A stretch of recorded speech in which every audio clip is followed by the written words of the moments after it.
എന്തെങ്കിലും ഒരു തെറ്റ് കണ്ടാൽ അത് തെറ്റാണെന്ന് വിളിച്ചു പറയാൻ, അല്ലെങ്കിൽ ജാതിയോ മതമോ നോക്കാതെ അത് തെറ്റാണെന്ന് വിളിച്ചു പറയാൻ തൻ്റെ ഇടം കാണിക്കുന്നവനെ, അല്ലെങ്കിൽ അത്തരത്തിൽ നിലപാട് സ്വീകരിക്കുന്നവനാണ് ഒരു കറകളഞ്ഞ മതേതരവാദി. ഹിന്ദു ഐക്യവേദിയുടെ അധ്യക്ഷ KP ശശികല പറഞ്ഞിരിക്കുന്നത് എല്ലാവർക്കും ചിക്കൻ കറി ഭയങ്കര ഇഷ്ടമാണ് എന്ന് കരുതി ചിക്കൻ മസാല പായസത്തിൽ ഇടാൻ പറ്റുമെന്നാണ്.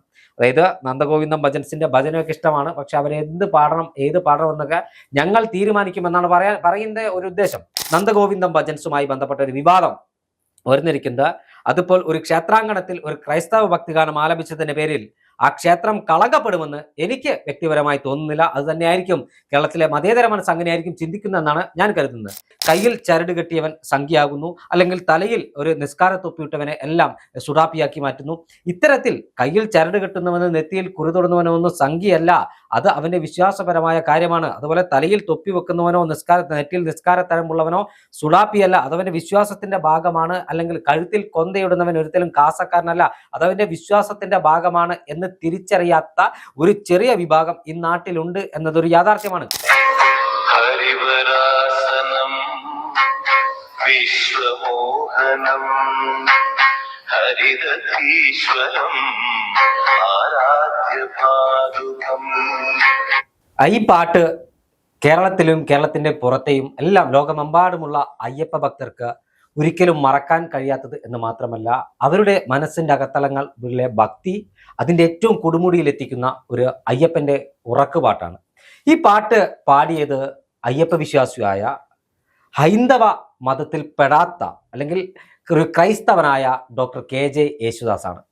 KJ യേശുദാസ് മനോഹരമായ ഈ ഗാനം ആലപിച്ചിട്ട്, ഈ ഗാനം കേട്ടിട്ടാണ് ശബരിമലയിലെ സ്വാമി അയ്യപ്പൻ ഉറങ്ങുന്നത് എന്നാണ് ഐതിഹ്യം.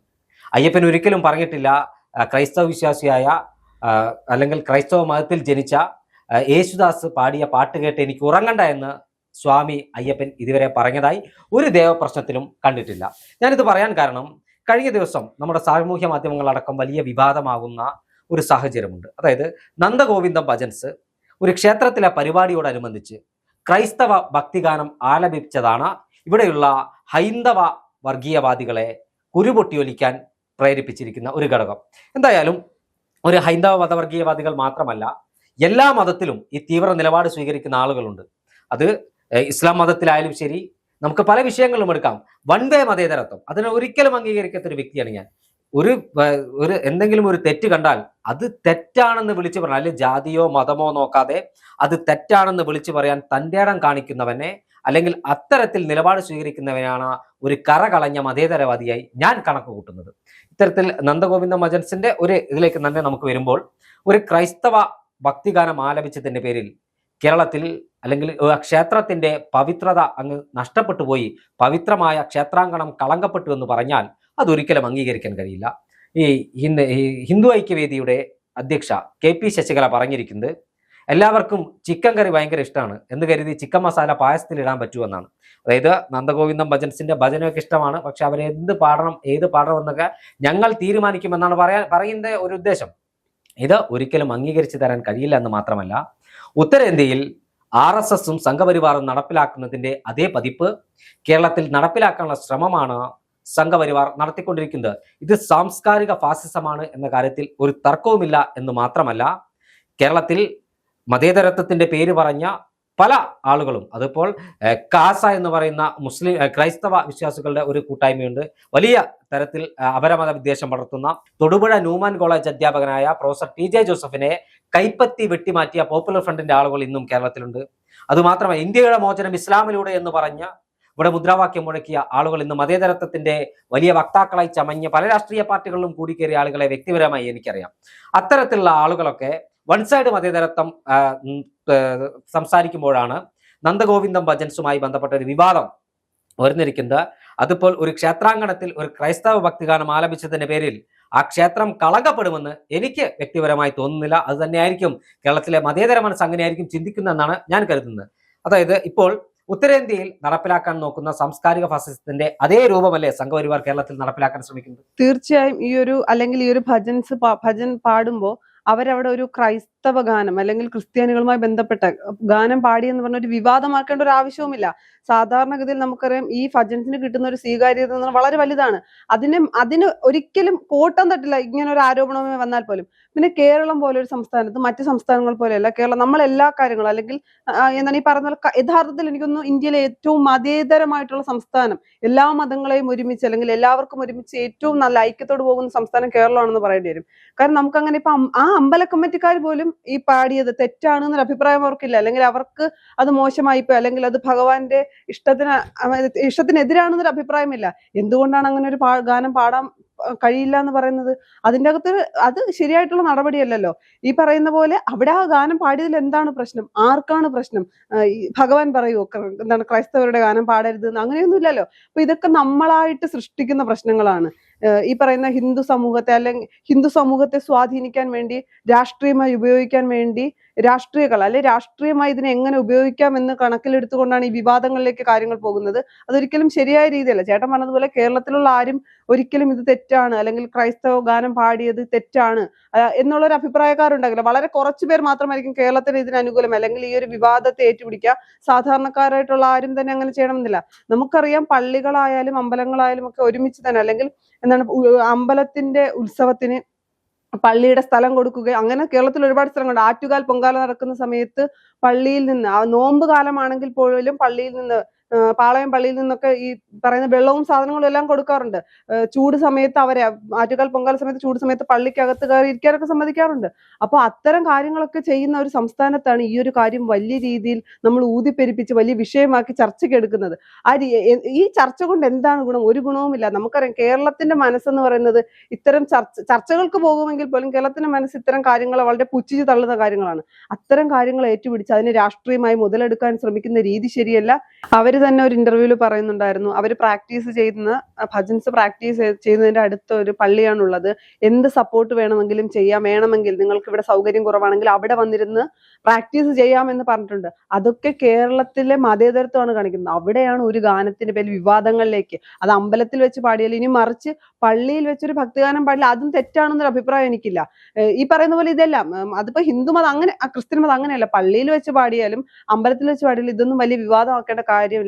അത് കേരളത്തിലെ ജനങ്ങൾക്കറിയാം ഈ വിഷയത്തെ എങ്ങനെ കാണണം എന്നുള്ളത്. വെറുതെ ഒരു വിവാദത്തിലേക്ക് പോയിരിക്കുകയാണ് ഈ കാര്യത്തിൽ. തീർച്ചയായും കേരളത്തിലെ ഒരു ചെറിയ സമൂഹം ഇപ്പോഴും സ്വന്തം മതം മാത്രമാണ് വലുത്, മറ്റുള്ളവരെയൊന്നും ഞങ്ങൾ അംഗീകരിക്കില്ല ഒരു നിലപാടെടുക്കുന്നത് എല്ലാ മതത്തിലുമുണ്ട് എന്നതൊരു യാഥാർത്ഥ്യമാണ്. അത്തരക്കാരാണ് കേരളത്തിന്റെ മതേതര മനസ്സിനെ വിഷം കലക്കാൻ ശ്രമിക്കുന്നത്. അവർക്കെതിരായ ശക്തമായ വികാരം ജനങ്ങളുടെ ഭാഗത്തുനിന്ന് ഉയർന്നു വരണം. ഈ അടുത്ത് ആരെന്ത് കഴിക്കണം, ഒരു ബീഫ് കഴിച്ചതുമായി ബന്ധപ്പെട്ട ഒരു വിവാദം ഉണ്ടായപ്പോൾ ആ ബീഫുമായി ബന്ധപ്പെട്ട വിവാദത്തിൽ ഒരു വിഭാഗത്തെ മാത്രം പ്രതിക്കൂട്ടിൽ നിർത്തി കമന്റ് ചെയ്യുന്ന ആളുകൾ, മറുഭാഗത്ത് അതേ ആളുകൾ തന്നെ ഇറാൻ ഇന്ത്യയുടെ കപ്പൽ ആക്രമിച്ച ഒരു വാർത്ത പുറത്തു വന്നപ്പോൾ ഇറാനെ ന്യായീകരിച്ചുകൊണ്ട് രംഗത്ത് വരുന്നു. അത് അവർ പറയുന്നത് കയ്യിൽ ചരട് കെട്ടിയവൻ സംഖ്യയാകുന്നു, അല്ലെങ്കിൽ തലയിൽ ഒരു നിസ്കാര തൊപ്പിയിട്ടവനെ എല്ലാം സുഡാപ്പിയാക്കി മാറ്റുന്നു.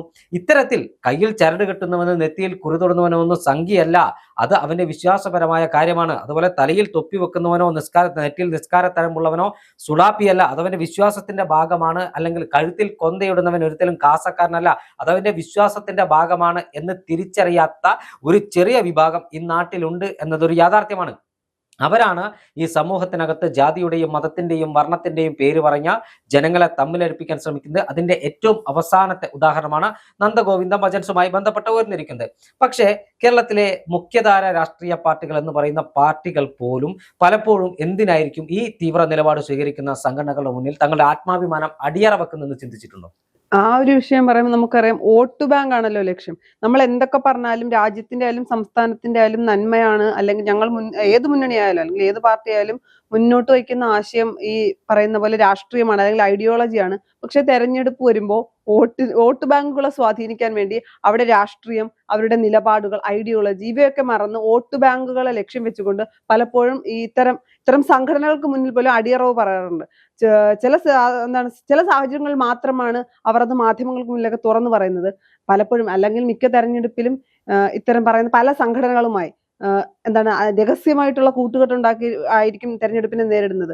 അതിന്റെ ലക്ഷ്യം എന്ന് പറയുന്നത് വോട്ട് ബാങ്കുകൾ അധികാരത്തിലെത്തുക, എങ്ങനെയും അധികാരത്തിലെത്തുക, വോട്ട് ബാങ്കുകളെ സ്വാധീനിക്കുക. അവിടെ ഐഡിയോളജിക്കോ എനിക്കൊന്നും നയങ്ങൾക്കോ നിലപാടുകൾക്കോ ഒന്നും വലിയ പ്രാധാന്യം ഇപ്പൊ കൊടുക്കുന്നില്ല.